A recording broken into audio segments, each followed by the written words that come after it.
what's up guys? Today we're going to be talking about whether or not the A7S III is still a good camera worth picking up in 2025. And yes, I am filming with it right now. So this has been my go-to camera for the past 3 to 4 years. First, let me talk about when I picked this camera up and what types of projects I've used it for. Like I said, I picked this camera up 3 to 4 years ago. I knew I needed something that had reliable autofocus and super good image quality. It also needed to be good at low light in case I was filming in unpredictable lighting situations. I also need something lightweight that I could easily put on a gimbal because those are the kind of videos I was filming at the time, using a lot of gimbal. So the A7S III checked all of these boxes for me. I picked it up at the time thinking it was a lot of money, but little did I know how much money it would make me just by owning this camera. I started out shooting some real estate and wedding videos, which this camera is pretty much perfect for. The autofocus is super consistent, locks onto people's faces, and doesn't let go for real. The low light was also amazing for weddings since they are so unpredictable with the different lighting conditions you'll run into at the weddings. So that second base ISO of 12,800 will pretty much save you in those super unpredictable wedding situations.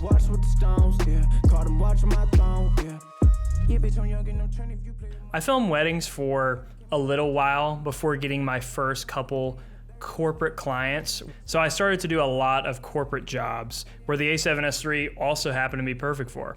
It had super good image quality that would impress pretty much all my clients, and I could also just set the autofocus to lock on people's eyes and basically leave it, and I didn't have to worry about pulling focus, so that made it super easy. Over the years, I got better and better at color grading, and I think a month after I got the camera, I started shooting in S-Log3 pretty much every single time.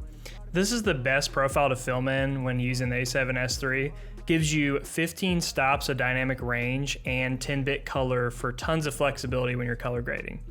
This camera does have lots of higher frame rates that you can shoot in, such as 120 frames per second. Most of the time, I never use this and only really need 60 frames per second for the most part. Shooting in 60 frames per second is kind of a cheat code when you're filming corporate videos because you can shoot in 60 frames and slow it down to 24 and pretty much have this buttery slow motion.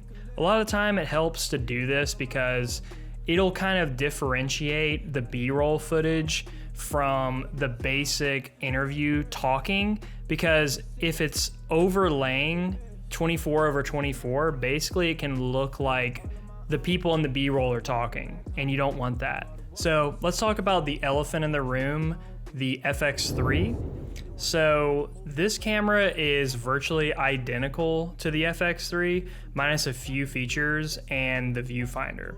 So you could go for either one of these cameras, but if you want to take photos, I would probably suggest getting the A7S III. So the question is, should you get this camera if you're someone who's trying to start a video production business or a video production company? I would say definitely. This camera is super reliable. You're not going to go wrong with it. And then if Sony does somehow come out with a new camera, more than likely this camera is still going to be very relevant, and this camera will go down in price. So this camera has pretty much been the backbone of my video business for the past 2 to 3 years. So I would say it's pretty solid. Cameras have kind of gotten to a point where they're so good that it doesn't really matter. Like, they're not really having big upgrades anymore. So even in 5 years, I see the A7S III pretty much being super good still. So yeah, should be fine.